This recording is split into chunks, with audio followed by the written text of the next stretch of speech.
Et notre silence a laissé croire que nous étions réellement faibles. Nous nous sommes laissés intimider par leur apparente vigueur. Nous les avons laissés parler sans jamais leur obtenir rigueur. Bien loin de moi l'idée de me la jouer propagandiste.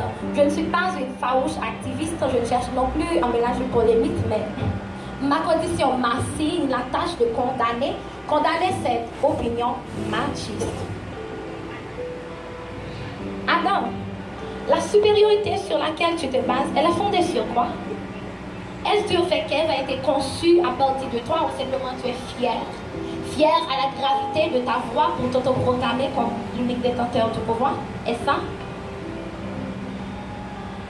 Adam, tu as décrété qu'Ève était faible parce qu'elle est la plus sensible ou simplement parce que l'égalité dans la différence pour toi te semble inadmissible? Les Adams qui sont dans la salle, je m'adresse à vous. Si Ève était faible parce qu'elle a été créée à partir de la côte, Dieu lui-même ne vous aurait pas permis de vivre côte à côte.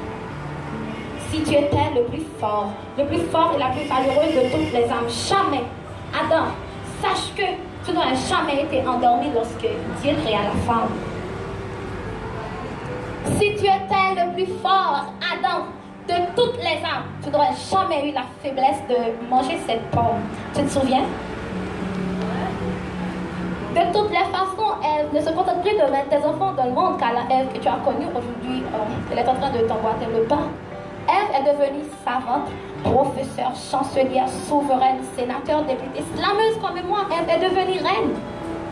Ève ne reste plus pendoise dans ton nom ni dans l'attente, car dans la Ève que tu as appris faible, aujourd'hui, elle est une grande combattante.